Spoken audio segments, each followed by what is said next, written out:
Welcome to Aviation Net Zero's Roundtable. I'm Richard Nanton, the host. The central question today is, will aviation achieve net zero by 2050?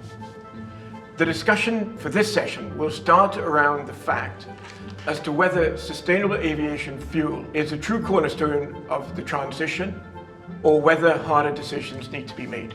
I'll start by introducing our guests, and as we do that, it would be great to hear your perspective on this particular discussion. Kwame, I'd like to start with you. Thank you very much. My name is Kwame Biko. I'm the CEO of SAF, and we are leveraging the abundant feedstocks in the continent of Africa to drive circularity and also energy transition. So I think, the question and the topic on sustainability and the commitments to reaching net zero by 2050, we need to start taking a look at where we are today. And the fact of the matter is there are 30,000 aircraft in operation today. Airbus, Boeing, all the other OEMs are continuing to produce gas-powered aircraft which require a replica jet fuel. So for me, I believe that SAF is the primary option if we want to continue operating and flying to meet this goal by 2050. SAF really is the key driver that's going to enable us to get there. Fantastic. Jean-Marc? This is Jean-Marc with Uplifting Aviation, a company that specializes in buying, selling, and trading and financing helicopters. With regards to the SAF for large commercial aircraft, it's a good solution to go. The key is, can we only produce 2% now, if I'm not mistaken, of the whole fuel that is used. Can we actually increase that, and can we make it affordable? Because I think we are still 3 to 4, 5 times in some cases the price of the GT1. It wouldn't be viable at that price. So then comes the situation that where can we get this as raw material to turn into fuel? Okay, we make it synthetic. Ideally, we make it synthetic and don't have to rely on plants or lands or food for fuel, excuse me. That would be definitely a great solution because it's easy to use on an aircraft, at least blend it to start with, up to 50%, I believe. And for commercial airline, it's something that needs to be developed, yes. Fantastic. And Jenny, as an innovator, it would be great to hear your opinion. Jenny Kavanagh. I've been in the aerospace industry for about 20 years, most recently for the last 5 years as Chief Strategy Officer for a UK SME developing zero emissions technology to hydrogen fuel cell propulsion systems. The SAF or the hydrogen question, it's one which we have been involved in a lot. So the answer is you definitely need both because hydrogen aircraft and technology just isn't there yet and will take at least 10-15 years to come to market for the large aircraft at least. For the smaller aircraft it's different. I expect to see those this decade. But if we're talking about actually decarbonising aviation and talking about fuels for large aircraft, as Kwame said, we're going to need SAF for decades because even when the first large hydrogen aircraft arrive, they're not going to be flying transatlantic. It's not going to be twin aisle, huge, ultra long haul, right? So we're going to need SAF for those anyway. The point I would make is twofold. First of all, it has to be the right SAF. We have to be able to prove the origin of the feedstock, and we have to be able to validate that the emissions being saved are actually what has been claimed. Otherwise, we're fooling ourselves, which is going to be easier said than done. And the second thing is that for long-term SAF, you need power to liquid, which essentially is captured carbon dioxide and green hydrogen mixed together. It's not relying on feedstocks from biomass, etc. You need a lot of hydrogen for that, preferably green hydrogen. So actually, suddenly, whereas you've got these two camps of hydrogen versus SAF almost, the common element between the two is you need a lot of green hydrogen. So let's focus on that. Because without that, you're not going to have either solution. Fantastic. And Simon, it'd be great to hear yours from an OEM. So Simon Newitt, President and Chief Commercial Officer at Heart Aerospace. So we think there are three in the solutions bag. It's not just a SAF or a hydrogen play. There's the electric and battery electric angle as well. So I think that SAF, of course, as a drop-in solution, considering the existing fleet, considering the numbers of current technology aircraft to be delivered, of course, theoretically it is something that we must embrace. I think it's managed to get the most airtime, if nothing else. Now, how we then translate that into actual solutions, you know, it's a big challenge. You know, in terms of production, in terms of cost. I think we've mentioned that already. So there is an awful lot to be done to allow SAF to be that cornerstone. But it's not the only solution. There's the hydrogen solution. Just to your point, I mean, we talk about green hydrogen. I think it's only 0.1% of all hydrogen is green right now. So there's enormous work to be done on that front as well. So for us, you know, very much focused on battery electric, hybrid electric. We believe that there's more than just SAF to address the issue. And then when SAF is online and available, we don't really see that going to the regional space. We think it's going to be principally on the long haul, wider body, large aircraft, which then, you know, confirms even more that alternative solutions need to be found in those regional places. Fantastic. And Dirk, it'd be great to hear. Yeah, so I'm Dirk Singer. I'm the head of sustainability for SimplyFlying. I'm the co-author of a 2-volume series of books called Sustainability in the Air, which looks at aviation's journey towards net zero. The first thing I should say is that I'm a huge fan of true zero solutions that take fossil fuel out of the equation. That, you know, that you know, you've been working on over the past few years. But the reality is, you know, we have to look at where we are right now, and this is one of the things that Kwame said, which is, you know, if you're an airline and you order an aircraft from Airbus or Boeing today, that aircraft will not arrive until 2035, and that aircraft will be flying until 2060. And so we need a drop-in technology, a drop-in fuel that works with the technology that exists, and that is sustainable aviation fuel. I agree with what Jenny said about the different generations of SAF, that not all SAF is created equal, and obviously there's a move with sub-mandates in the EU and UK for so-called power-to-liquid fuels or e-fuels, of which green hydrogen is a big issue that we have to address. Carsten Spohr, the chairman of the Lufthansa Group, he gave some remarks about a year and a half ago where he said that if his airline, if Lufthansa, were to be decarbonized using e-fuels, to create the green hydrogen needed, it would use up half of Germany's current electricity capacity, which is not a feasible requirement. And then, of course, green hydrogen is extremely expensive. When I met with the CTO of an e-fuels company at New York Climate Week in last September, you know, I asked him straight. I said, "What will it take to make the fuel that you produce cost competitive with Jet A?" And he said, very simply, "If you give me cheap hydrogen, I will give you a cost competitive product." And right now, that is not the case. You know, e-fuels or power-to-liquid fuels cost 7-8 times upwards, you know, the cost of Jet A, and that's largely driven by the fact that green hydrogen is so much more expensive than, you know, than grey hydrogen, which is, you know, essentially fossil fuel derived. Sure. So carry on that discussion then. If SAF is the drop-in solution, how do we get the scalability if that is going to be a challenge? Where would you see the scalability coming from for SAF?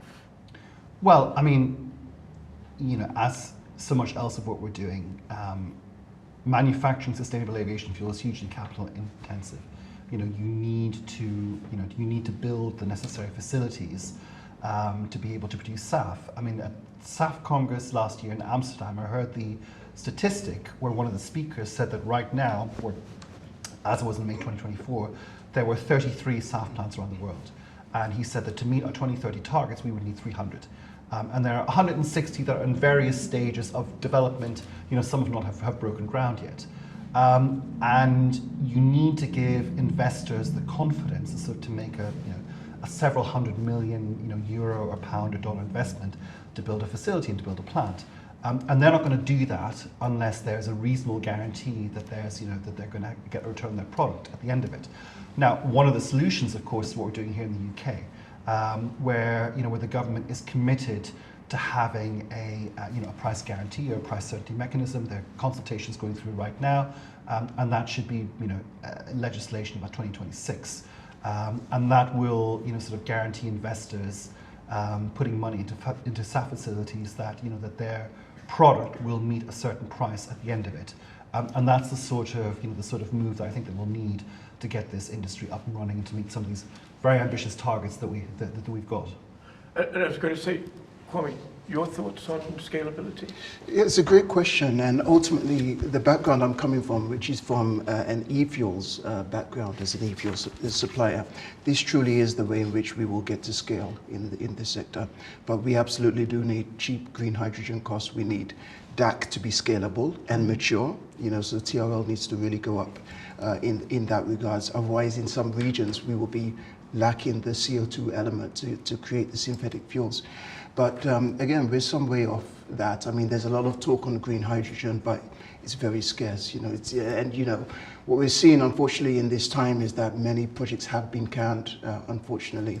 So there's been a bit of a setback in that sector. So e-fuels is, it need a bit more maturity in that sector. What we have available at the moment are first generation and second generation feedstocks. And that's an area that I'm looking to tap into in my current venture. Because just a couple of stats on Africa, it's 30 million square kilometers, 250 million tons of waste go underutilized every year. Now, a lot of that can be used to produce generation 2 feedstock for SAF. So if we start looking at areas where we haven't looked in the past, I believe there's a significant opportunity to tap into that. And those areas being regions of the world, or? Yeah, both regions of the world, pathways as well. I think we need to be very open to pathways. I think one of the examples I'm looking at in Southern Africa is there's an invasive alien plant that's actually wreaking havoc to the biodiversity in the country. Now, this can actually be a great feedstock for SAF, for instance, so it can have a win-win impact. And also, there's a significant amount of deserted land in the continent, land that can't be used for food at the moment. At the moment, we're doing trials on some of this land to produce energy crops. Right. Crops like castor oil, moringa oil. We're getting it sent to labs for testing at the moment to basically convert this into SAF. And what you're also doing in the phase of growing these crops is actually bringing the life and regenerating this land so that it can be used for food down the line. So I look at things from a fuel and food perspective. Sure. I think the food versus fuel argument, obviously you can have that argument in some regards, but if you look at it with a growth mindset, there can be great synergies where you can actually produce fuel and food as well. Fantastic. And Jenny, just turning to your development and particularly the hydrogen. Obviously, if hydrogen is going to be a key part to this development, how do you see the scalability of that being achieved? Again, it's a capital-intensive process. I think there is a real opportunity with green hydrogen where other industries other than aviation, at least in its gaseous form, are also seeing it as an opportunity to decarbonise. Now, aviation I don't think is ever going to lead the scale-up of green hydrogen from a direct use point of view. You get synthetic SAF behind that. It gives it more voice, but I think the pharmaceutical industries, chemical industries, food and drink will probably be the bigger drivers of green hydrogen, which is great for aviation. In theory, you can then just plug into an industry that's already scaling up for a different reason. But I think, again, it is capital intensive. There is that investor reluctance that there's, where is my demand coming from? What price are you going to be able to sell it at?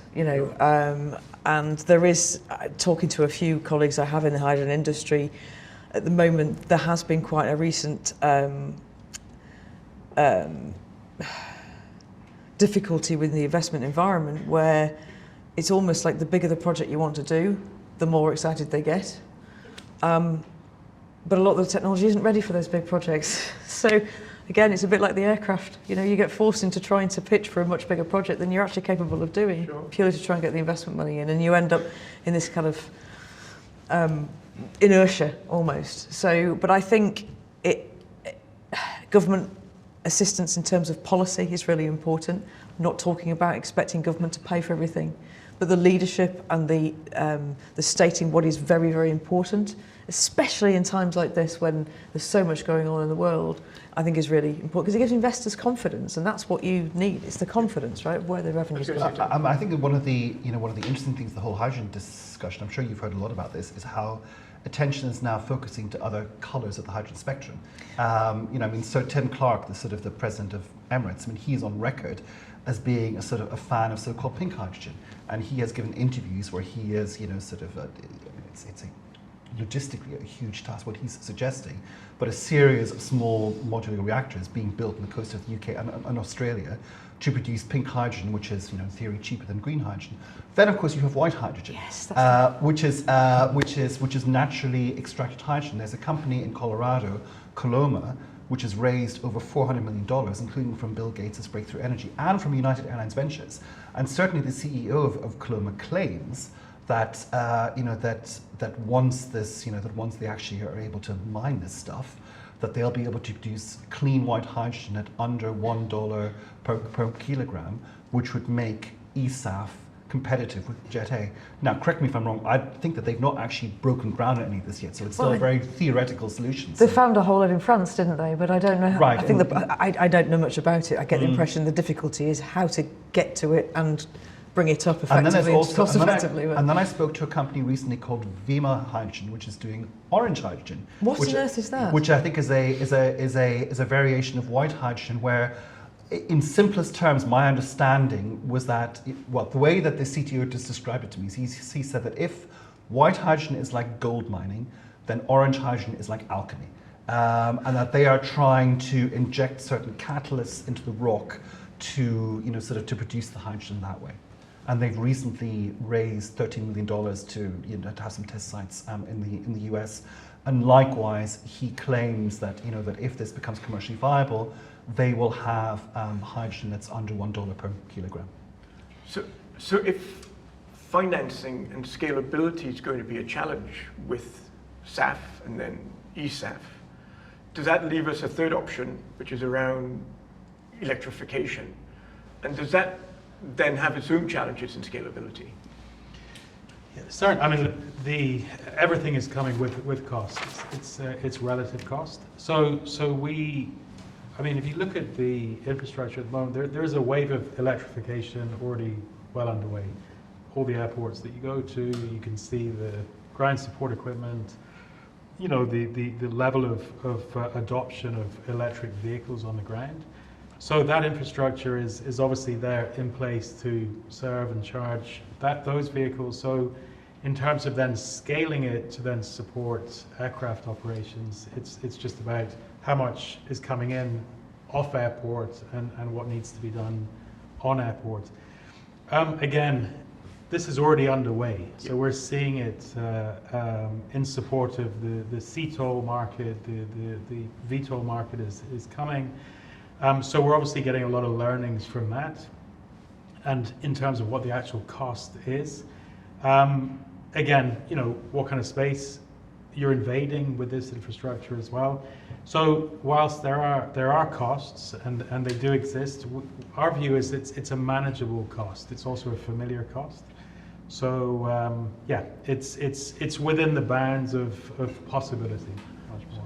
And Jean-Marc, sort of moving to you in terms of operation, obviously we've got SAF, eSAF and electrification. Where do you see your market going in terms of choice, particularly if the operators now are struggling to be able to find a solution to that transitional problem? Definitely everybody wants to have access to SAF.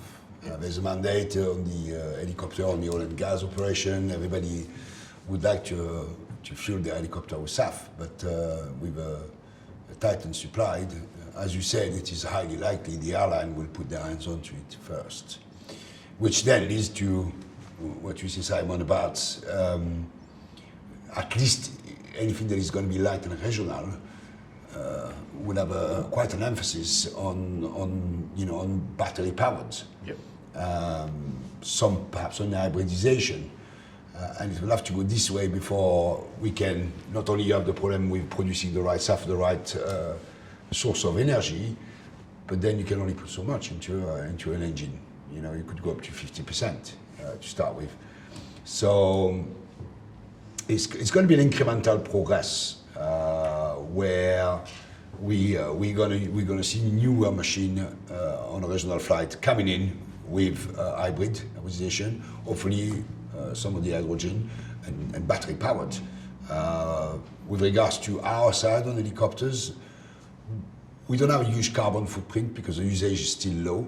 The missions are called critical, so I expect them to see running on normal GT1, and the priority will be mostly on the airline because of it. But by the time we get to next generation helicopter, we'll get into some VTOL helicopter that will be like the Racer, probably hybrid, in the next 7 to 10 years, we'll start to make a dent into that decarbonization part of the use of the fuel. Sure. Dirk, one question for you, and I'll throw this out to the panel after, but the question then is, if SAF has challenges, but it potentially is a transitional capability, is there enough discussion around the other sources of fuel and energy? So the hydrogen, electrification, is there enough focus on them? Because obviously at the moment, particularly for commercial aviation, focus is around SAF because it does have the capability to reduce emissions. Are the other sources being talked about enough? I mean, I think so. You know, I mean, Airbus has been fairly active in the hydrogen space, albeit, you know, that they've delayed their plans by quite a bit. And, you know, a lot of airlines, I mean, Heart Aerospace has a lot of high-profile, you know, airline customers and clients. But the reality is, you know, so I'm a huge fan of, you know, of Heart's technology in our book. You know, electrification will not cover, you know, long-haul flying for the medium term. You know, and certainly sort of until, you know, for the next 2 or 3 decades, we're going to need something else that works now, that works with the, you know, works with the aircraft that are being delivered today, that'll be delivered, so that's, sorry, being ordered today, delivered in 2035 and flying until 2060. And that is, you know, alternative fuels that can be dropped into, you know, into the A350s or, you know, sort of, or Dreamliners or whatever it is. Yeah, I mean, really, SAF, it's for that reason we really see SAF as, you know, the key variable that is required. And I think when you speak to many airlines, they all say this is the biggest challenge. We need SAF, but we need it at, you know, affordable price, ideally. And I think when we talk about synthetic fuels and the opportunity with e-fuels, it's something I've been working on quite a lot. Obviously, you need to hit that sort of $1 per kilo cost of green hydrogen. And when you look at CapEx and OpEx, on the CapEx side, you know, what we're seeing in terms from China, in terms of electrolyzer prices, is actually very aggressive cost down in terms of that trajectory, which could actually lead to an industry whereby we have the tech available to meet that price. On the OpEx side, we need to get to regions of the world that have cheap, abundant renewable energy. I'm talking about places like Canada, the hydro dams. Chile as well. Chile, yes. With wind, the Middle East with sun and solar in Sahara, South Australia with solar.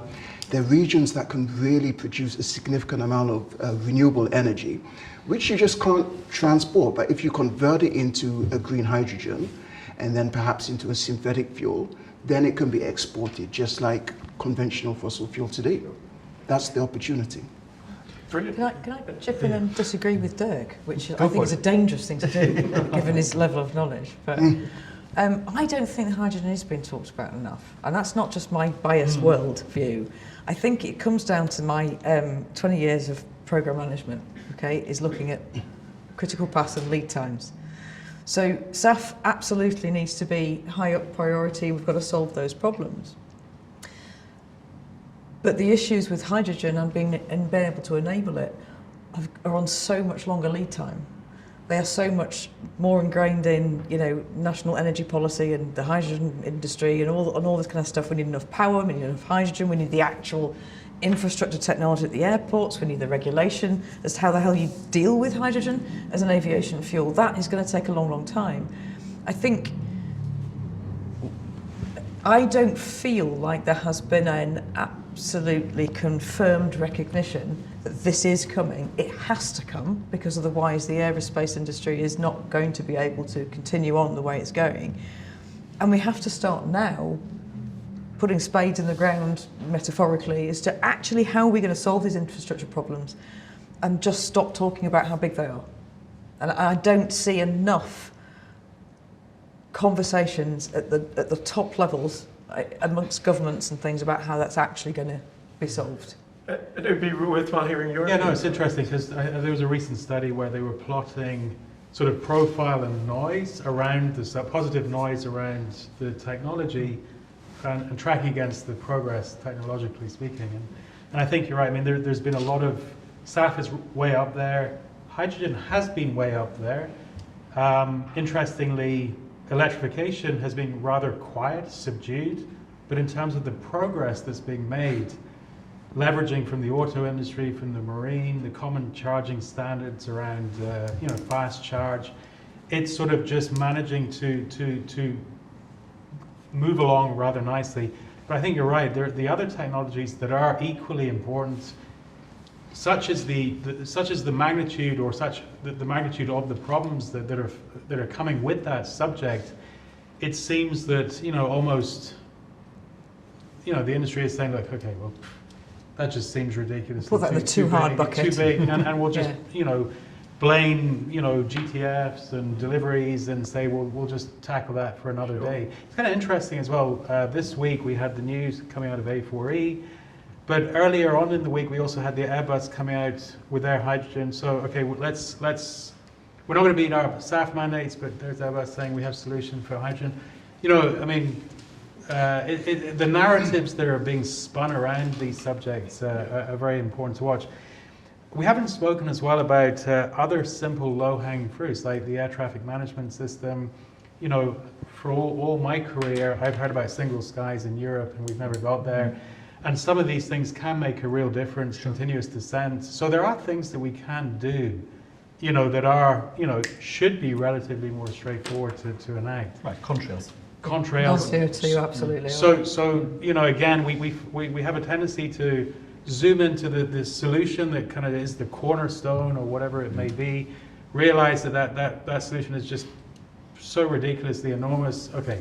Yeah. So we just sit on our hands and do nothing. And I was going to say, Jean-Marc, particularly with aircraft and aircraft sales, obviously aircraft usage is going to have to be prolonged, particularly to achieve the outcomes from the fuel versus capability piece. Do you see that affecting the market that you're working in at the moment in terms of sales, capability, etc.?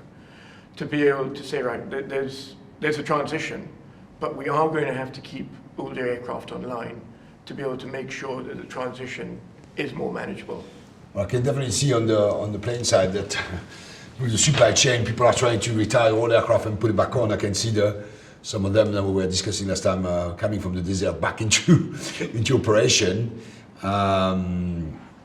which in a way will sound counterproductive, but they still have a long life, they're still useful, they still can operate.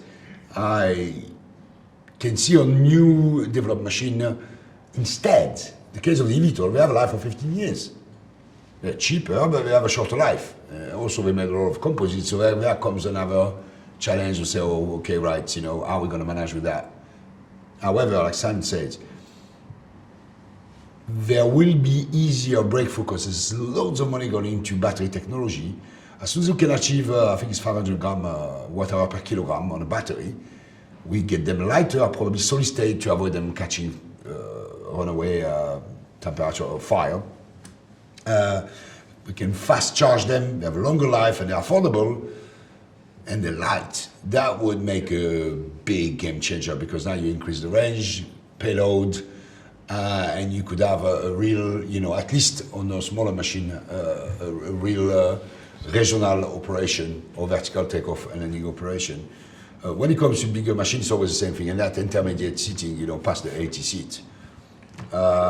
You're gonna have to, there's not enough pilot, there's not enough aircraft, so they're gonna try to get their hands on whatever they can if the demand is there. Sure. And that's the reality of it. But push that further, and on the other side, you've got Rolls-Royce with, I think it was a Gear turbofan, who's now saying you can run 100% on fuel, on SAF with that. So it's kind of a stretch itself in all ways, where everybody's trying to get to the table and find every solution in the time given, without having to be forced to recycle. But I think effectively, That's why, you know, the regulatory should have a mandate not to penalize the aviation, because the more you penalize, the more we get cornered, the least we can advance forward into better technology. So with that in mind, I'd throw the final question out to the panel, and that is, if SAF is a transition phase, there are other alternatives that are probably more sustainable. When do you think we will see that truly sustainable fuel come online? I'll probably start with you, Kwame. Yeah, no, good question. And I think for me, SAF is going to be with us for the long term. I don't particularly see it as a transition. I think eventually we may get to hydrogen. It's going to be down the line. But I think there are sectors, particularly static sectors, that use grey hydrogen today. I'm talking about agriculture with fertilizers, steel, iron, chemicals, petrochemicals. All of these sectors have the infrastructure for grey hydrogen, and you could replace that with green hydrogen today. I think they're the first industries that need to use the green hydrogen that comes on board. I think SAF really is, again, it's the focus for today. It's what we can use to decarbonize the sector and meet the target for 2050. And then I think from there we need to, as a sector, start thinking about true zero, where hydrogen can, you know. John? So absolutely with that as well. I think SAF is for the long term, for sure. By the time we get to commercial aircraft with different means of propulsion or hydrogen, to be safe and have the hydrogen produced from clean sources. So yes, I believe that it will be a stage. Smaller aviation, lighter aircraft, not too long range, you know, will be done with a mix of energy, and then anything to do with 80 passenger and onwards will have to be done with SAF until we get to, or a mix of fuel that are clean, until we get to the unicorn, which is the full clean hydrogen flying machine. So the unicorn, when do you think we'll find that? This decade. This decade? Yeah, small quantities, small aircraft, but this decade. When it first gets into the larger ones, I mean, you have to be led by Airbus, right? Because nobody else is going to do a large aircraft that's hydrogen. So 2040 earliest. Simon, your thoughts? So I affordable SAF. It's not in our lifetime, and you know, considering 30,000 aircraft that are flying, I heard, you know, another 20,000 or more, you know, coming before 2040 or whatever. That has to be the solution in an affordable way. But the other technologies that we spoke about, hydrogen, of course, and in the smaller short-haul segment, battery electric. Fantastic. And finally, Dirk, your thoughts on when we would find that unicorn? Yeah, I mean, I think, you know, sort of, well, I mean, you know, as Jenny and Simon already said, it'll happen this decade, you know, especially for smaller aircraft. But I mean, I also agree with what Kwame said, that SAF is not a, you know, sort of a interim solution. It'll be with us, you know, certainly for the rest of this century. You know, and SAF and true zero solutions will work side by side for a certain period of time. I mean, absolutely, you know, so the key thing is always is cost, and that's why I personally am very interested, you know, I talked about some of this, you know, the money flowing into white hydrogen, you know, one company having raised over $400 million to see whether that is an alternative route for us to actually, you know, sort of get the quantities of, you know, cheap, clean hydrogen that we need to produce synthetic fuels that's actually then cost competitive with Jet A. Well, fantastic. As I say, thank you very much, everybody, because it's a fascinating discussion. And it will be great to see how this transpires over the next decade. So thank you very much. Thank you. Thank you.